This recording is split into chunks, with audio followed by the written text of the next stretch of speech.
Leaders, real life leaders.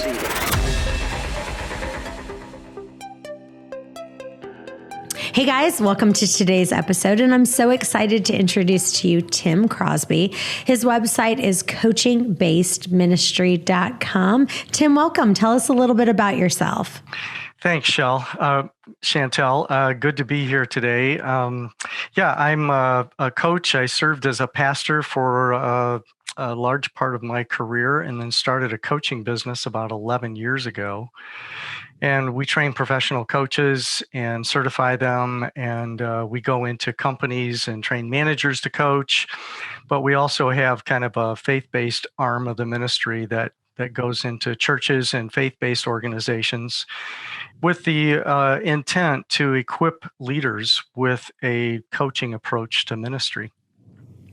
So let's talk about this because we are a Christian company, and so I am a Christian. And so we always like to, be respectful of people who are not believers and not beat them over the head with it. But at the same time, we want to lovingly, give them God's love and show them God's love in a real and a practical way. So give us some examples of what you do to kind of balance that, where you say, okay, well, we've got some employees, we've got agents, we've got, associates that maybe are not Christians, but we want to show them God's love without them feeling overwhelmed.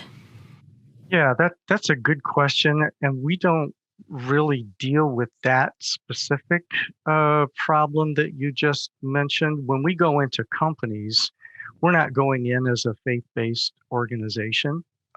So many times they probably wouldn't even know that. Just so happens that everybody on our team right now is a Christian. And so we approach coaching from a Christian point of view, but I have the same philosophy that you just articulated there, and we don't ram it down people's throats for sure.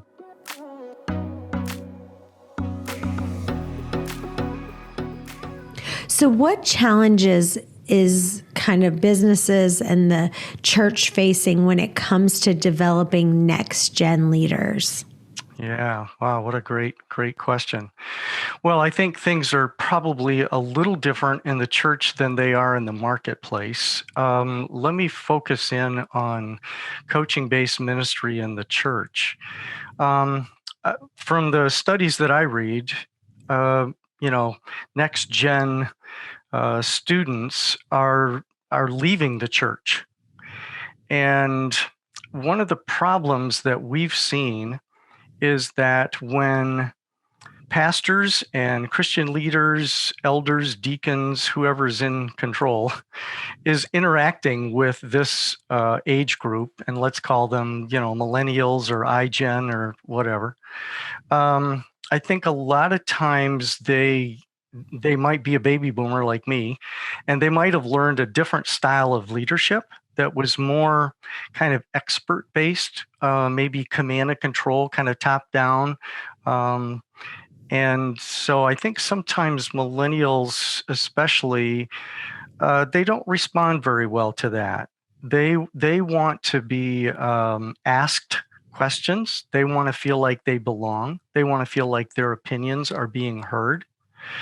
And frankly, I think the best way to disciple people, and especially next generation leaders, is to come alongside of them and coach them. So give us a practical example of what you mean when you say coach-based ministry. What does that mean? Give us a real practical example. Yeah, good. So let me start with the word ministry. We define ministry as meeting a person where they are and taking them to where God wants them to be. So we start with that definition, which talks about the process of ministry, not so much the outcome or who's doing it. So that's ministry. Coaching, we define as helping people to change without telling them what to do. So when you put those two together, then coaching-based ministry is meeting people where they are and taking them to where God wants them to be without telling them what to do. So that's that's the easiest way, I think, to kind of describe it. The word coaching actually started back in the 1500s, and it was a literal coach pulled by a horse, and it would meet a person where they were, and it would take them to where they wanted to go. And that's kind of where the whole concept of coaching got started 300 years ago or so, 400 years.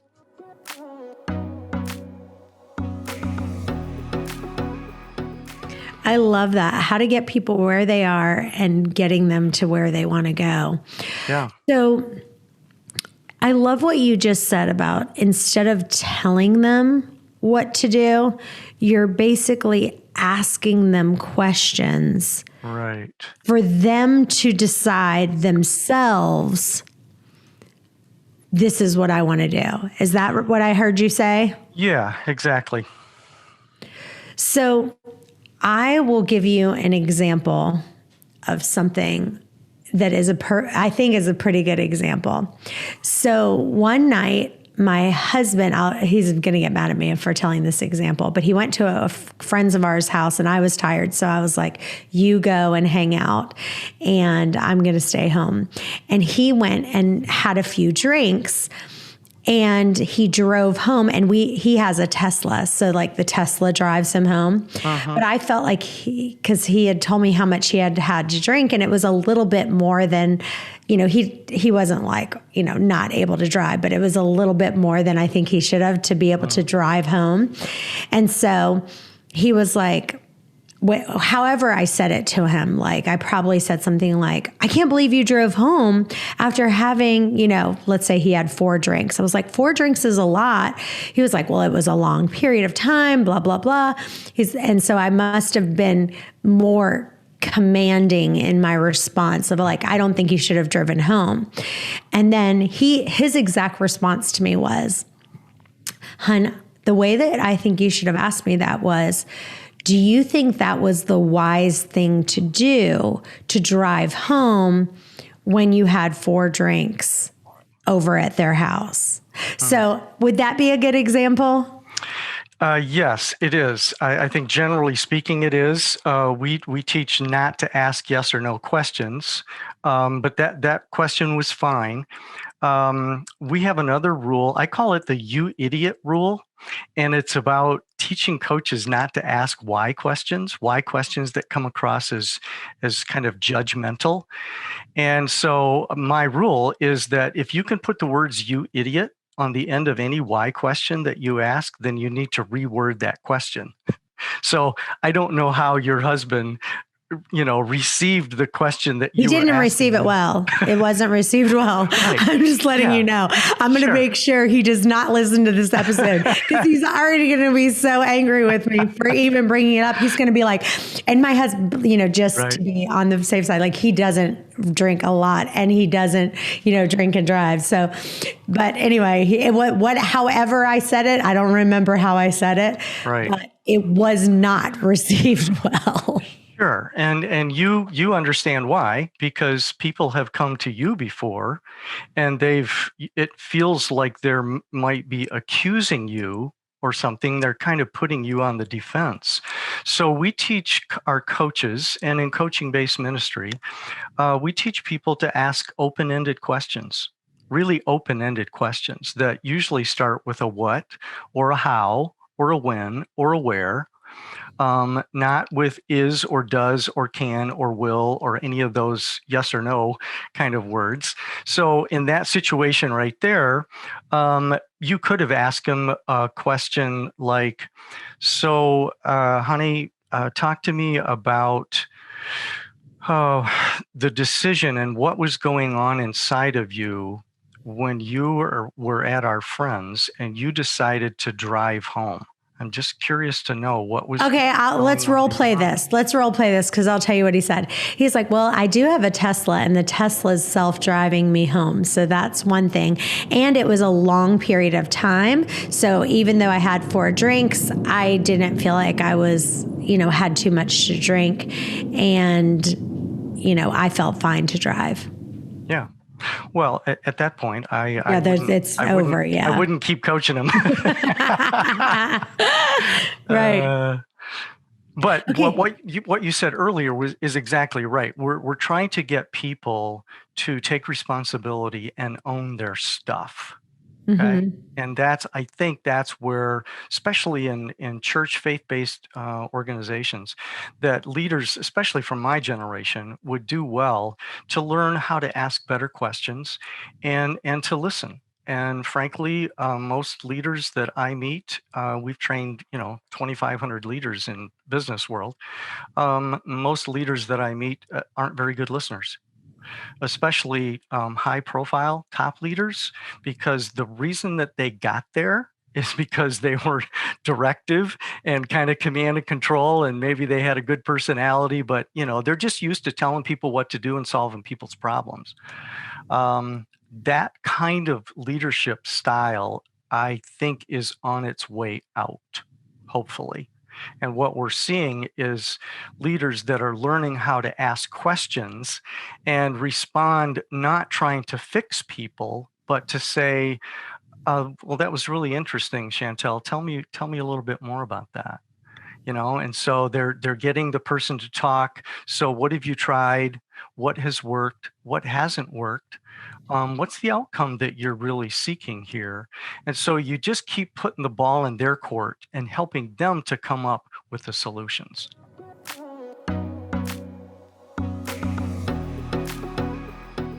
That makes sense?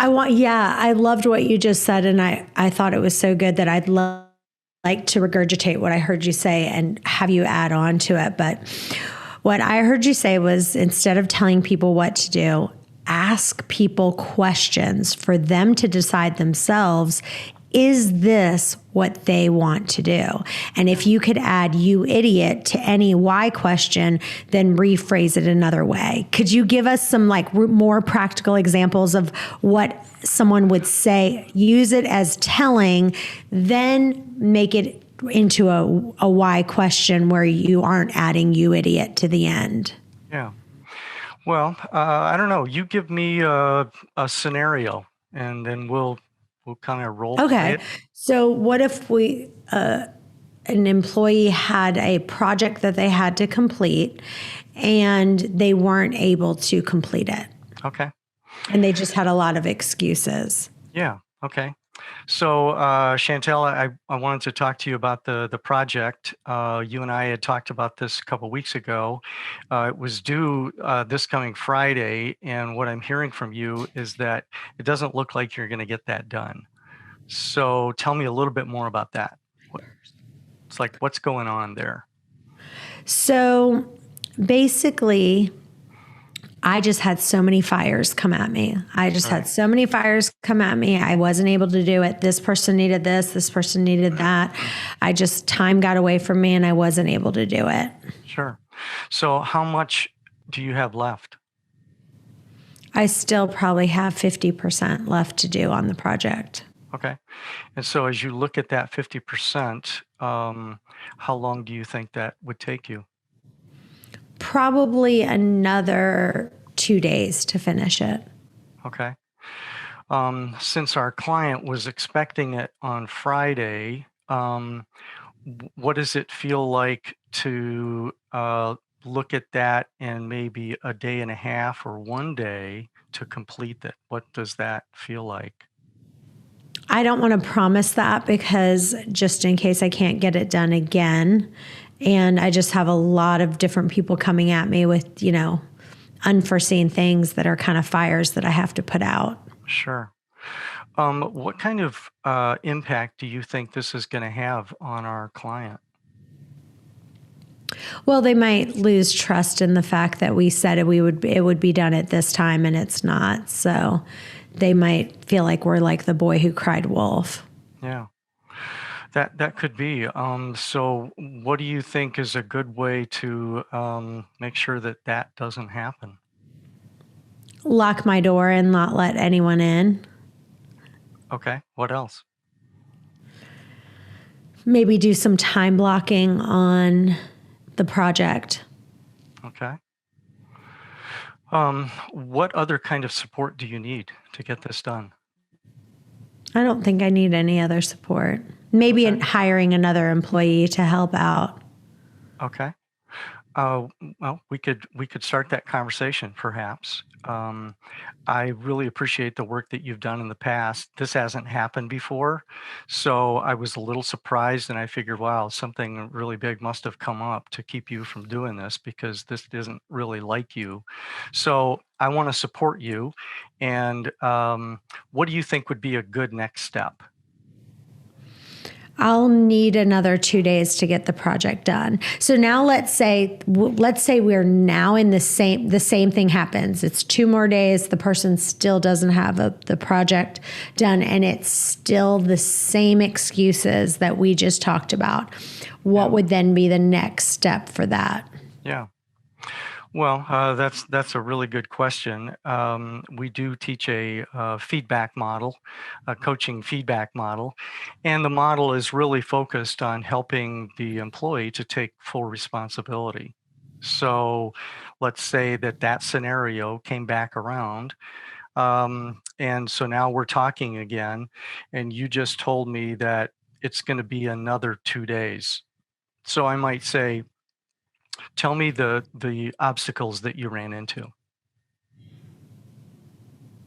So again, it was the exact same obstacles. People were just coming to me with all different kinds of issues that they needed to get fixed. They were all emergencies, and I just wasn't able to get it accomplished. Okay. So if you need that kind of uninterrupted time to actually complete this, what do you think would be a good option for you to do that? Maybe not answering my phone and moving to a different office or working from home. Okay. Which of those feels like it would be the most impactful? Probably working in a different office by myself and closing the door and putting do not disturb on the outside. Right. Okay. And I'll talk to our client and just kind of see where they're at on this, and then I'll come back to you with kind of where they're at. If you need more support in doing this, let's do that. But let's just say that it's 4 days from now and you still don't have it completed. What would you like me to do about that? Oh, I like that question. That one's so good. I guess maybe you'd have to fire me. Does anyone ever answer like that? Does anyone ever say that? I don't think they do. I doubt it. I would just say, okay, well, what are some other options? Well, one of the things I feel like people say is that we need to hire another person, and because they're not doing good time management. And I mean, you just can't keep hiring another person and another person and another person. Yeah. So what if you weren't able to hire anyone else at this point? Like you were already kind of maxed out on people. You weren't able to. So my excuse to you is we just are going to need to hire more people. Yeah. Well, if that was the case, then I would say I'm going to ask Charlie to come alongside and help you get this done. And so you guys have worked pretty well together in the past. Let's get together with Charlie and let's figure out how the two of you could get this done faster and make sure that we don't come up on another deadline and miss that other deadline. Because you said that it might really hinder trust with our client. This is a $2 million client. So, what would it be like for us to lose that client right now? I don't really want to think about that, right? Does that make sense? Yeah, that's really good. Yeah. Hey guys, I'm so excited. My new book, One Meal and a Tasting, is out now. And if you order the book on Amazon, just the regular paperback edition, if you go in and make a review, you will get the audio book for free. Send a copy of your receipt to questions@chantelrayway.com and you'll get the audio book right away. And I think another thing would be is if someone's overwhelmed is to say, okay, what is not urgent that you're working on that we need to take off your plate? Because a lot of times we load people up with things that aren't absolutely mission critical. Right. And almost every person has stuff on there to do. Instead of, one of the things I've learned is to try to take things off people's plate versus just keep hiring another person and another person and another person. Sure. So, Well, I know we were role playing right there, but what did that feel like to you when I kept putting the ball in your court? I loved it. I loved all those questions. They were so good. I almost think, now, do you teach people a template for that? Because it would be almost like if you had those list of questions right in front of you. Yeah. Do you have anything like that where you say, okay, here's the list? Because if you could memorize those questions in that order, that would be able to be used no matter what scenario. Could you repeat some of those that would be able to be used kind of over and over and over again? Well, I would say that we go one step beyond that. Okay. We don't teach power questions or memorize these 10 questions. And, we teach our coaches how to ask questions. So, how to ask an open-ended question. And it's based on listening to the other person and connecting with what they just said and asking an open-ended question that, I mean, my questions to you were like what, when, where kinds of questions, and continue to help the person just come up with a better solution. So what I did there with you just now in that role play, I mean, I had no idea what kind of questions I was going to ask. I was listening to you, wanting to find out what is keeping Chantel from finishing this project because she's so good at this. She's done so well in the past. I want to support her. I certainly don't want to lose her. So what can I do as a manager right now to make sure that this project gets done and we maintain Chantel in this organization? Does that make sense? Yeah, that's really good.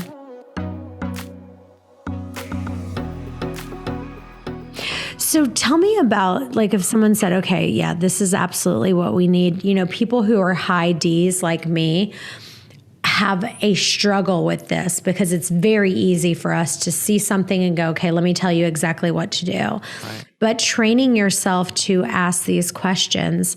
So do you guys kind of have like half-day training seminars? Explain, how does that work? Yeah. Coaching-based ministry came out of our basically 11 years of training professional coaches. So we train coaches as part of Christian Coaches Network International and certify them. And so that, our certification program is about 9 months long. Okay. But coaching-based ministry, we just said, what's kind of the bare minimum that we could take into an organization and train people in these skills and then give them some follow-up work, and they would at least be able to start this process and start using these skills. In other words, so we would teach you so that when people come in to ask you questions, then instead of just starting to problem solve and fix it and tell them the answer, you're just going to step back, take a breath, tell me more about that. What have you tried? What's working? You've been doing this for 14 years. So what do you see as the best solution for that? And if you did that, what kind of outcome do you think you would get? Instead of saying, yeah, I've had that same problem, and Joe had that same problem last week, and here's what you do. That's not a good way to develop leaders, I don't think. There are cases when you need to be directive. If somebody comes to you and says, Chantel, the room next door is on fire, where's the fire extinguisher? You're not going to say, well, where would you put the fire extinguisher if you were putting it somewhere, right? Like that would be crazy, right? And anybody who's had children and raised children knows that there are times when you have to give direction, but there also comes a time when you need to stop, listen, ask questions, and help them take ownership. And that's what coaching ministry is all about. So our coaching-based ministry core training is 4.5 hours. We do it on a Friday morning, usually. And then that's followed by 6 weeks of 1 hour a week coaching practice sessions with one of our mentor coaches. So sometimes I lead those, but we have other mentor coaches that lead those. So we teach you the core skills of asking open-ended questions, reflective listening, and creating closure. That's the kind of the guts of the coaching approach. And we teach you the process of coaching. And we talk about your mindset, which is a really, really important thing for coaching. And then once you complete that, and there are practice sessions during our training. So we would teach a skill, and then you would go into a breakout room with somebody and you would practice that skill on each other. Come back out, we would teach another skill, you do that again. And so we kind of do here's the concept, now let's practice it, now let's debrief, here's another concept, let's practice it, now let's debrief. So by the time you leave, you're going to feel like, you know what, I could start doing this. I'm not a professional coach. I'm not meant to be a professional coach, but I know enough that I can start using these skills.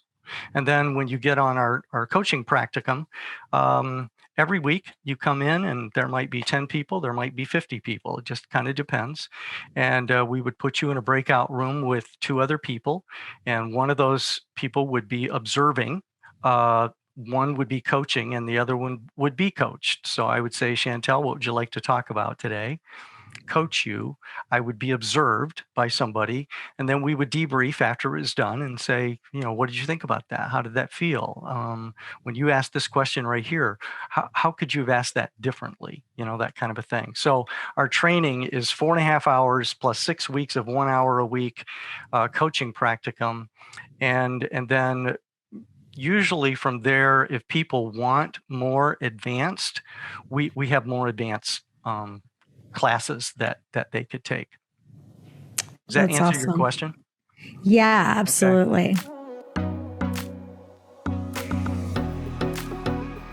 Okay. I love this. And I know that you have a free gift for our listeners. It's gift valued at $150 as like a test drive of coaching-based ministry. Could you tell us more about that? Because this sounds amazing. Yeah. So over the past 11 years, one of the things that we have observed is that people have to experience our training. They have to experience this. I can talk to people all day long about here's what coaching is and here's what it sounds like. But until you actually do it and feel it when someone is coaching you and learn those skills, then you don't go through the paradigm shift, because this is a paradigm shift for us leaders. I was never taught like this, right? I was taught kind of the top down, you're the expert, you know the answers, give people the answers. So that it's a big paradigm shift. So what we learned was if people just experience this, then they're more likely to walk away and say, you know what?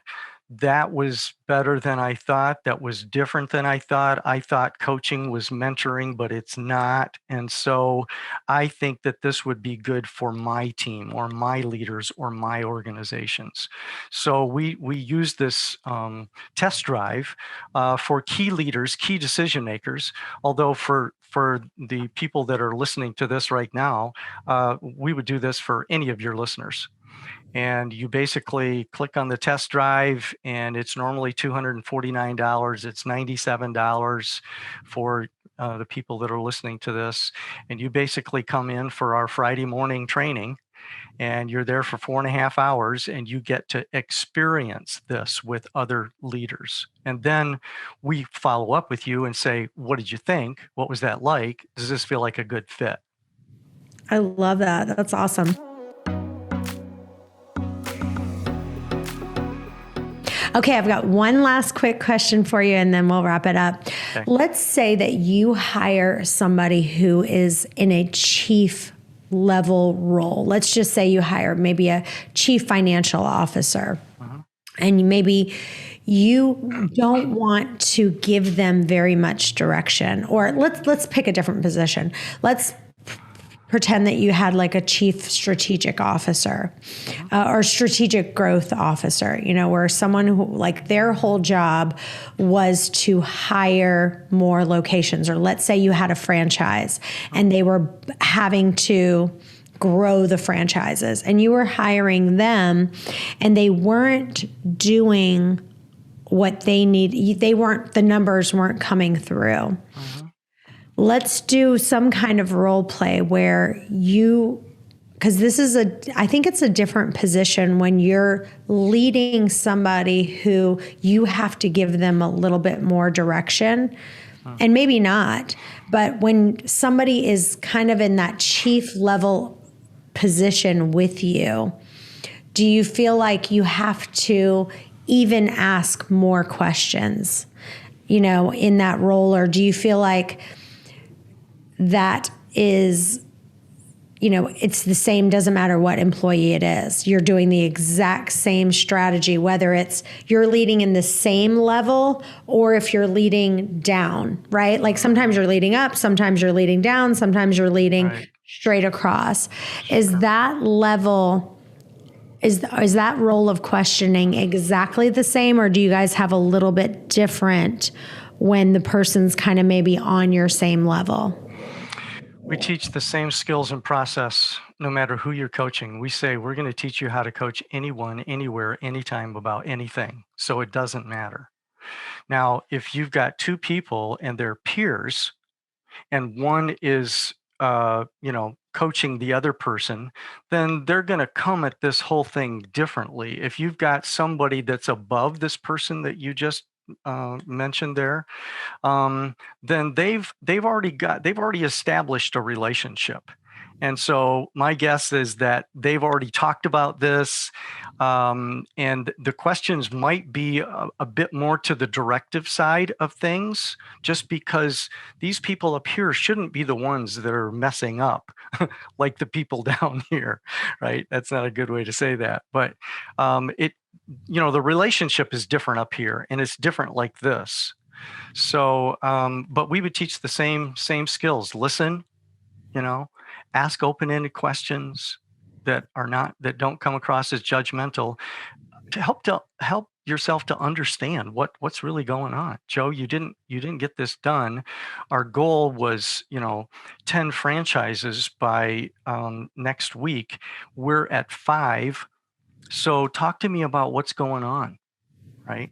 So then I'm going to learn. If I'm the CEO and they're the strategy officer, then I'm going to learn what's going on, And if I made a bad hire, then that's a different issue. If this person can't do the job, then Joe, we're going to have to talk about something else here, because this is not working out. Right.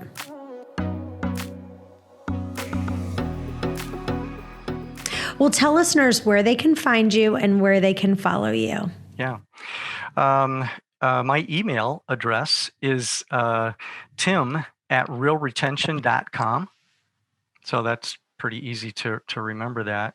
You can go to our coaching-based ministry website, and perhaps I can give you a link, Chantel, that you could share then with listeners that are listening to this at a later time, because we do have kind of a landing page that we would send people to.